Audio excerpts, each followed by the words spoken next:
10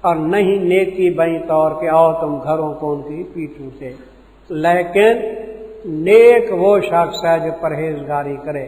یہ بر بمانے کیا ہے؟ با۔ نیک وہ ہے جو پرہیزگاری کرے۔ آؤ اپنے گھروں کو دروازوں سے ڈرتے رہو اللہ سے تاکہ تم کامیاب ہو جاؤ۔ وَقَاتِلُوا فِي سَبِيلِ اللَّهِ۔ میرے محترم، یہ چونکہ حج کی بات چلی آ رہی ہے نا، تو عمرہ بھی کیا ہے؟ عمرہ کیا ہے؟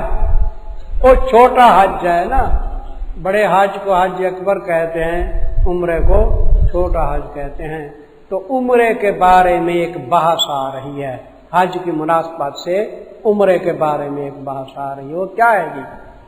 نبی کریم صلی اللہ علیہ وسلم نے سن 6 ہجری کے اندر عمرے کا ارادہ فرمایا، 1500 صحابہ کو لے گئے، تو کافروں نے آپ کو عمرہ کرنے دیا؟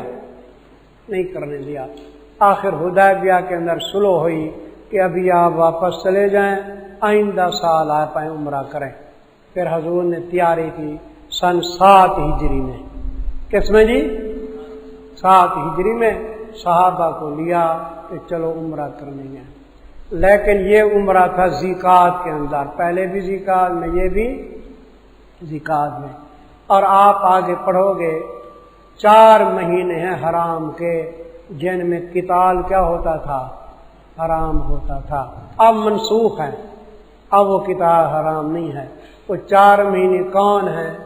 ذوالقعدہ، ذوالحجہ، محرم، 3 مہینے تو ساتھ ہیں، اور کیا رجب۔ ان 4 مہینوں میں قتال حرام ہوتا تھا۔ اب صحابہ کرام نے سوچا کہ مہینہ کون سا ہے؟ ذوالقعدہ کا ہے، ہم عمرہ کرنے جا رہے ہیں، ہو سکتا ہے کہ کافر ہمیں عمرہ نہ کرنے دیں، لڑیں، تو ذوالقعدہ کے مہینے میں تو ہم لڑ نہیں سکتے، مہینہ حرام کا ہے۔ پھر وہ لڑیں گے حرم کے اندر۔ کس کے اندر؟ حدود حرم کے اندر لڑیں گے۔ تو حدود حرم کے اندر لڑنا جائز ہے؟ وہ حرام ہے۔ تو کتنی گناہ ہوئے؟ 2، ایک ذوالقعدہ کے اندر لڑنا، دوسرا کس کے اندر؟ حدود حرم کے اندر لڑنا۔ تو اللہ تعالیٰ نے یہ آیتیں اتاری کہ ابتدا بالقتال نہ کرنا، تم نے ابتدا بالقتال، لیکن اگر وہ تمہارے ساتھ لڑنے پہ آمادہ ہو جائیں تو بے شک ذوالقعدہ میں لڑ سکتے ہو، حدود حرم میں بھی لڑ سکتے ہو۔ تو یہ آیتیں عام نہیں، اس حالت کے اندر مختص ہیں۔ کس حالت کے اندر؟ وہی جو ذوالقعدہ کے اندر آپ عمرہ قضا کر رہے تھے۔ تو یہ تو میں نے شان نزول بیان کیا۔ اور قاتلو کے ساتھ لکھو امر جہاد پہلی دفعہ، آگے بھی امور جہاد آئیں گے 2 دفعہ 3 دفعہ، امر جہاد پہلی بار۔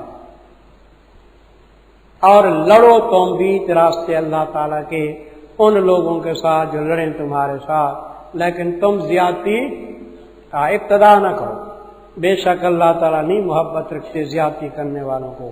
وَاقْتُلُوهُمْ حَيْثُ ثَقِفْتُمُوهُمْ، اور قتل کرو ان کو جہاں پاؤ، چاہے حرم کے اندر کیوں نہ ہو، لیکن شرط یہ ہے کہ تمہارے ساتھ اگر وہ لڑیں تو قتل کرو ان کو جہاں پاؤ، اور نکالو ان کو جس جگہ سے نکالا انہوں نے تم کو۔ انہوں نے تم کو کیسے نکالا؟ مکے سے نکال دیا تھا نا، تو بھی بے حق لڑو ان کے ساتھ۔ وَالْفِتْنَةُ أَشَدُّ مِنَ الْقَتْلِ، اور شرک جو ہے نا زیادہ سخت ہے قتل سے۔ تم قتل سے ڈر رہے ہو تو شرک کر رہے ہیں۔ مکے میں کیا کر رہے تھے؟ شرک کر رہے تھے، وہ تو شرک کرتے ہیں، تم کو قتل۔ وَلَا تُقَاتِلُوهُمْ، اور نہ لڑو ان کے ساتھ نزدیک مسجد حرام کے۔ اس سے مراد ہے حرم سارا، یہاں تک کہ لڑیں تمہارے ساتھ بیچ اس کے، پس اگر لڑیں تمہارے ساتھ تم قتل کرو، یہی سزا ہے کافر کی۔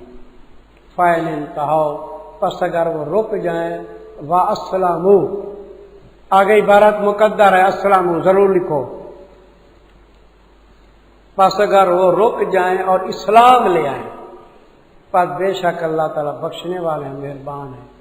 یہ میں نے اسلموا کیوں لکھوایا ہے؟ اس لیے کہ اگر وہ کافر فقط رک جائیں لڑائی سے، مسلمان نہ ہو تو اللہ بخشے گا، لہذا اسلموا ضرور لکھنا ہے۔ پس اگر رک جائیں اور اسلام لے اللہ میں، وقاتلوہم، اور لڑتے رہو ان کے ساتھ جہاں تک کہ نہ پایا جائے شرک اور ہو جائے دین سارا اللہ کے لیے۔ فَإِنِ انتہوا، پس اگر وہ رک جائیں، پس نہیں زیادتی مگر کس کے اوپر؟ ظالمین کے، ظالموں پہ زیادتی کرو، باقی کریں۔ الشہر الحرام بالشہر الحرام، ازالہ شبہ، شبہ تو وہی ہے جو میں عرض کر چکا ہوں۔ پہلے یہ بات تھی کہ حرم کے اندر لڑنا جائز نہیں، پھر وہ شبہ تھا کہ مہینہ بھی کس کا ہے؟ حرام کا نہیں۔ تو فرمایا بابا مہینے حرام کی جو حرمت ہے نا وہ بدلے مہینے حرام کے ہے، اگر وہ حرمت کا لحاظ کریں تو تم بھی کرو، وہ حرمت کا لحاظ نہ کریں تو تم بھی نہ کرو، تو حرمتوں میں تو مساوات ہوتی ہے۔ کیا؟ اب ایک آدمی تمہارا احترام کرتا ہے تو تم بھی کیا کرو، لیکن ایک آدمی تمہیں تھپڑ لگاتا ہے تو تھپڑ کے بدلے تم تھپڑ لگا نہیں سکتے، معاف کرو اور بات ہے، اجازت ہے تھپڑ لگا، تو یہ حرمتوں میں مساوات ہے، ادلا بدلا ہے۔ دیکھو جی، الشہر الحرام بالشہر الحرام، یہ حرمت الشہر الحرام اس مضاف کا ہے، حرمت مہینے حرام کی بدلے مہینے حرام کے ہے۔ والحرمات قصاص، اور حرمتوں میں برابری ہے، قصاص کا ہونا برابری لکھو، حرمتوں میں کیا ہے؟ برابری، جو تمہاری حرمت کرے تم کرو حرمت، جو نہ کرے نہ کرو۔ اور وہ شخص کے زیادتی کرتا ہے تمہارے اوپر تم بھی زیادتی کرو اس کے اوپر۔ یہاں غور کرنا، ایک آدمی ہمارے اوپر کرتا ہے زیادتی تو ہم اس کی زیادتی کا بدلہ دیتے ہیں، یہ زیادتی ہے یہ انصاف ہے؟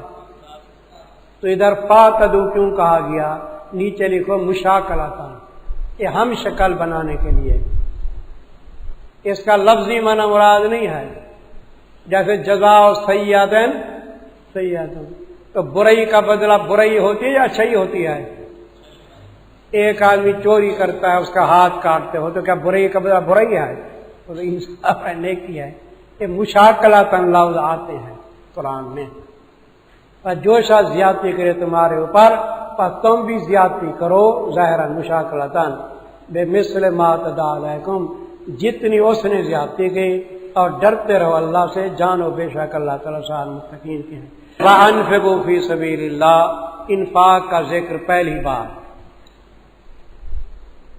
میرے محترم، جہاد کا ذکر چلا آ رہا تھا، تو جہاد کے اندر دو چیزیں ہوتی ہیں، ایک ایثار جان، دوسرا ایثار مال، ٹھیک ہے نا؟ جہاد میں جان بھی قربان کی جاتی ہے، اور کیا؟ تو ایثار جان کے صحابہ کس کا ذکر ہے؟ تو انفاق کا ذکر پہلی بار، اور خرچ کرو اللہ کے راستے کے اندر، ولا تلقوا، یہ فی سبیل اللہ ہے یا ٹی وی ہے؟ وہ ٹی وی پہ خرچ کرو یا فضول خرچیاں کرو، ایک کار کی ضرورت ہے 10 کاریں لے لو، اسراف نہ کرو، خرچ کرو اللہ کی راہ میں۔ ولا تلقوا بأیدیکم الی التہلکہ، ایدی سے مراد انفس، ذکر ہاتھ کا ہے، مراد کیا ہے؟ ذات، اور نہ ڈالو تم اپنی ذاتوں کو طرف ہلاکت کے، تم نے اللہ کی راہ میں خرچ نہ کیا تو ہتھیار ملیں گے؟ تو ہتھیار کیسے ملتے ہیں؟ وہ خرچ کرنے سے۔ جب ہتھیار نہیں ہوں گے تو جنگ ہوگی، جب جنگ نہیں ہو گئی تو دشمن غالب ہو جائے گا نہیں؟ لوگ کہتے ہیں چپ کر کے بیٹھ جاؤ، وہ چپ کر کے کیوں بیٹھو؟ دشمن تو غالب ہو جائے گا، مار دے گا۔ دشمن سے لڑو، کافروں کے ساتھ جہاد کرو، ایسے میں کہاں ہے جی؟ اور نہ ڈالو تم اپنے نفسوں کو طرف ہلاکت کے، وَأَحْسِنُوا، احسان کرو۔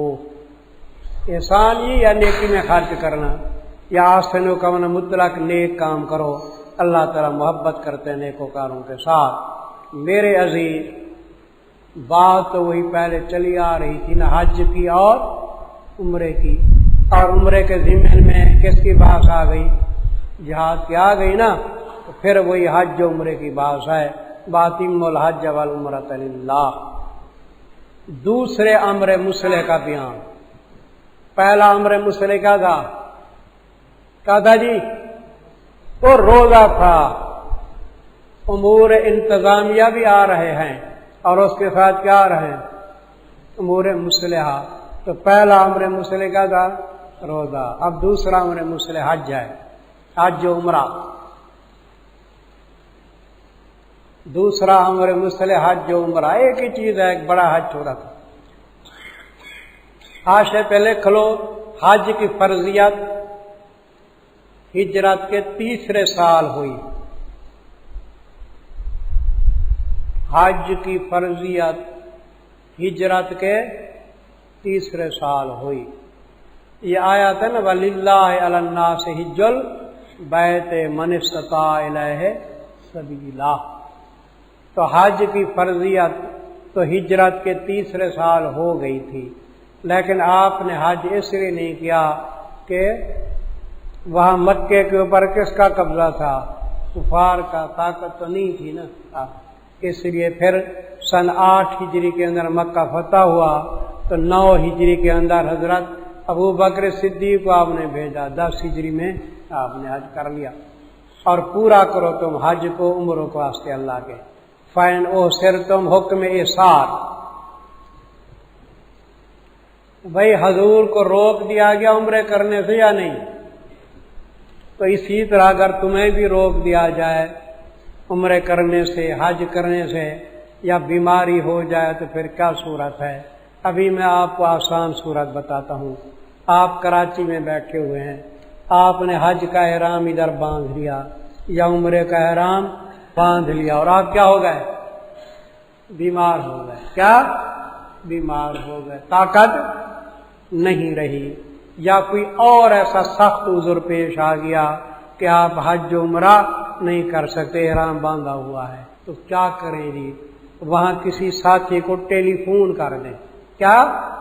مکے پاک میں اب تو دوست ہیں، تعلق والے ہیں، کہ میری طرف سے ایک بکری خرید کر لو۔ وہ بکری خرید کرے گا اور اس کو کہو وہاں ذبح کرو، جب وہ ذبح کرے گا آپ کو کیا کرے گا؟ ٹیلی فون کر دے گا۔